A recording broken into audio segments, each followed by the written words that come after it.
Hey, how's it going, everyone?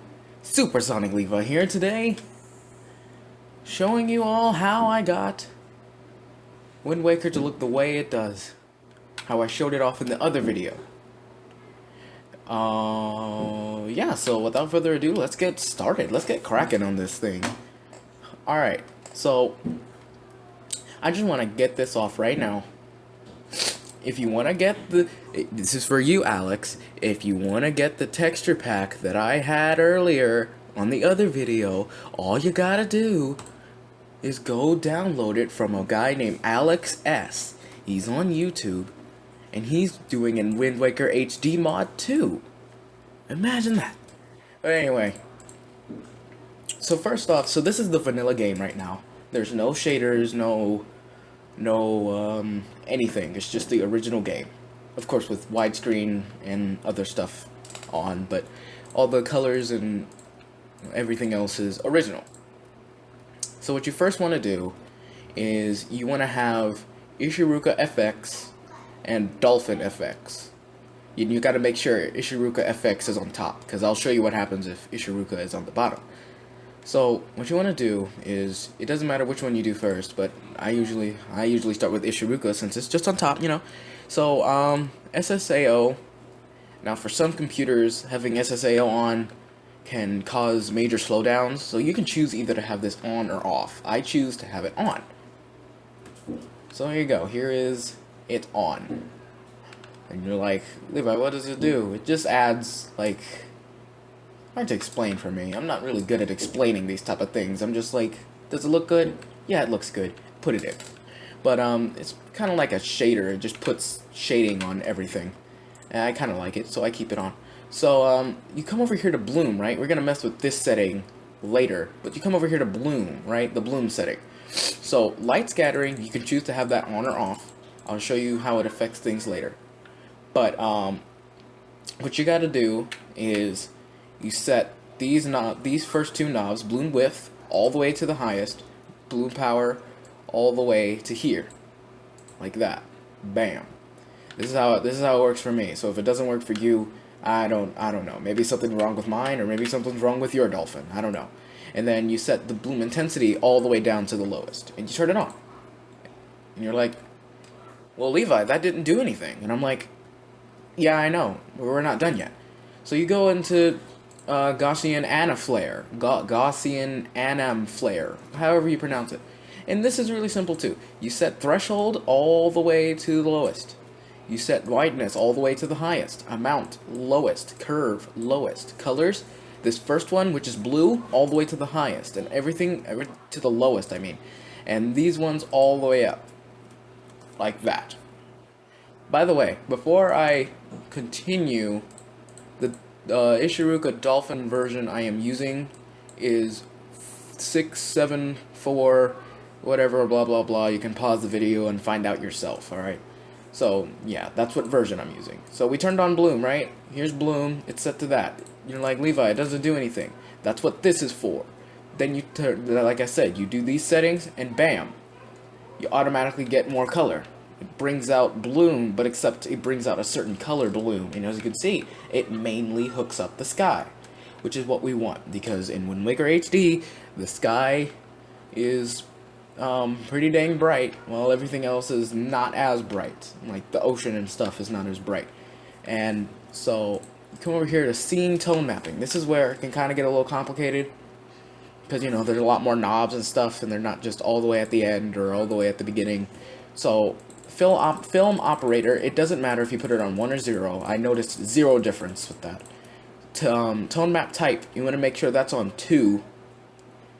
But this all basically is based off of preference. So if you prefer 1 or 3 or something like that, you can go ahead and do that. It depends on what you feel like Wind Waker HD looks like. And I feel like Wind Waker HD looks like what 2 is set on to. So tone amount, I usually keep it right here. That number right there. You can pause the video or do whatever to find it out. Strength and black levels, I turn those all the way off. In exposure, that number right there. Luminance right there. Wake point right there. Turn it on. Bam.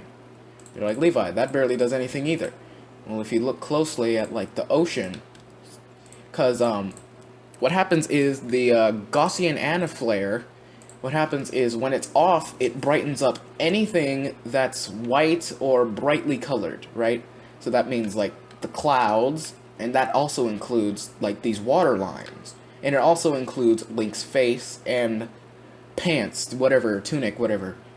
The pants part, the white part, and it makes it extra bright, and no one wants that. So you turn this on, and it doesn't do anything to the sky, really. It just hooks it up so that the ocean isn't really doing it, which is what we want. So hip hip hooray. So that's pretty much it for here. You just do what I did like that, and then bam. The next thing that's really going to seal the deal is going into here and going into Dolphin Effects. So first what we're going to do is we're going to hook up the blended bloom, right?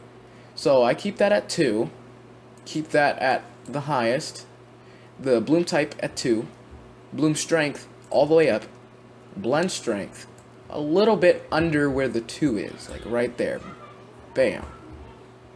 And then these all the way down at nothing. Turn that on, bam. You're like, whoa, Levi, that's too bright now. I know what you're saying. I know what you're saying. I can read your mind. Alright? So, this is what our scene tone mapping is for. You see how I've set it up? It's real super easy to set up. Film operator. Again, doesn't matter. I never really noticed a difference. Tone map type. 2. Right? Tone, you keep that at 2. Alright? Super easy to set because it automatically just snaps there. 2. These, tone amount and film strength all the way at the top. Black levels exposure, all the way at the bottom. Luminance and white point, all the way at the top. Turn it on. Bam. It toned it down without toning down the sky. Imagine that. Then you can turn on ssao if you want, or do any of the stuff that you want. Turn on gamma correction, whatever. Gamma correction, all it does is like, see, it just darkens it up or brightens it up, but you gotta be careful not to darken it up too much. I prefer to keep it off. Texture sharpen, turn that on if you want. I find it kind of ugly, so yeah. Contrast enhancement just makes it brighter, but we don't want it brighter. We want it like pretty much right where it is right now.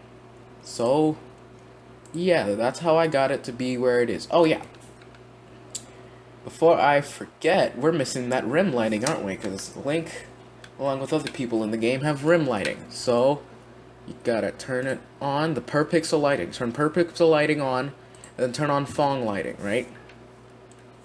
And I don't know what it would be by default, but you want specular intensity all the way off, or unless you like it. Unless you like it. If you like Link looking like that, having orange spots on him, then by all means keep the orange whatever things on him, but I don't like them, so I keep it off. Rim X, but everything else I pretty much keep in the middle except the last one.